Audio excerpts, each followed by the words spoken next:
So this is a multimeter from Hazari Tech company HTC DM83T. The problem was that this is my personal multimeter, by the way. The problem was that I was measuring short circuit current. Don't ask me why I was measuring the short circuit current of a lithium battery, but I was measuring that, and by my mistake I attached the probes into the milliammeter range, for which the 200 milliampere fuse here got blown up. And here is the fuse. For few days I was using that fuse with a jumper, bypassing the fuse entirely. But that is not very safe way, because this multimeter cost me 1000 rupees, which is not very, I mean, which is a very big amount, for which I purchased the fuses from Robo, and this is and replace the fuse with proper rating 200 milliampere fuse. Okay, the main thing is not about the repair, because this is a very chindi repair, not a proper multimeter. I mean proper computational level of SMD work or any kind of skill is showing. I just replace the fuse. Anyone can do. The main thing I want to show you that this multimeter was running in AAA batteries. Two AAA batteries, each has 1.5 volts rating. They were in series configuration. 3 volt supply to the PCB here, multimeter PCB, via these wires. Okay, 3 volt supply, two AAA batteries. These two AAA batteries was running this multimeter for last 1 year. Okay, and it will run the multimeter for another year, almost 2 years. Okay, or 2 year or 3 year of backup can be delivered by AAA batteries. Okay, so the battery backup is not bad, but still, due to my curiosity, I modded it with 18650 battery and a TP4056 charging module. Basically made it rechargeable. So why this mod is not good? I mean, after a few months of modding it, I am currently thinking this decision was not good, because first of all, uh, initially the battery backup was not bad. It was very good, because 2 or 3 years of battery backup is huge. Because this kind of multimeter does not last that much of a time.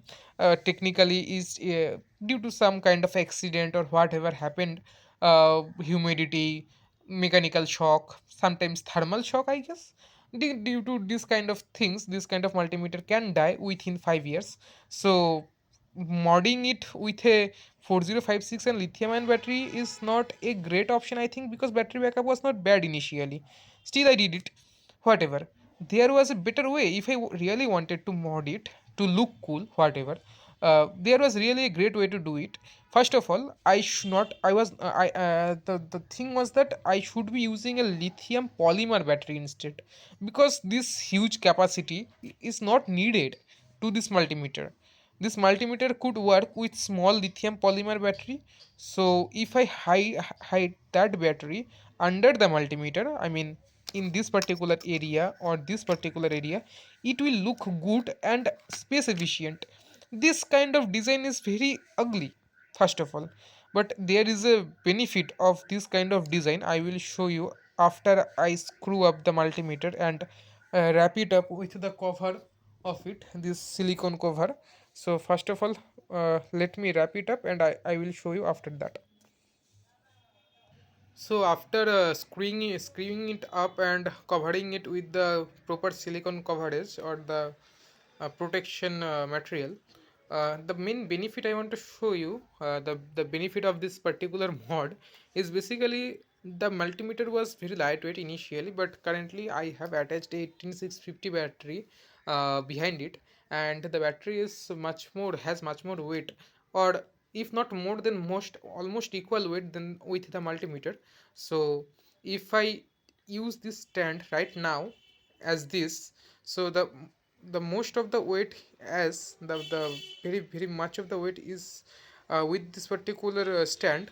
The center of mass is almost in this point. Okay, there is the equal and equal mass divided in this way. The center of mass is in the middle, for which if I want to tilt it, it does not tilt. Okay, initially when I was not using this kind of batteries, the multimeter with this stand typically falls over when I do little bit of this kind of movement.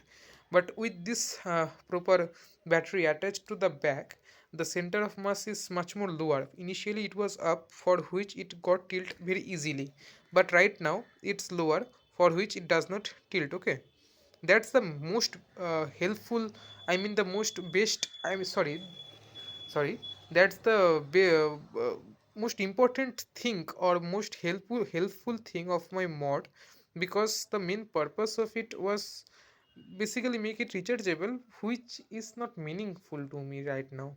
After a lot of thinking, that particular rechargeable mod to this multimeter is not, was not a great uh, thing to do, but whatever, I did it. And right now this extra weight in the bag helps me to put it in a proper way. The wind of the fan or the screwdriver hitting it with a accidentally hitting it with a screwdriver does not tilt it over, which is very good thing to me. And the last thing I want to show you guys that the probes. So this is a handmade these are extra bought 4 banana plugs. Okay, male banana plug. So the main thing I want to show you is this is alligator clip, 28 alligator clip, full sleeve alligator clip, and the tension or the spring strength is very solid, which helps to grab the wire. And there is also a male bark strip which helps to put it in the breadboard. So very handy DIY probe for my multimeter, and that's it.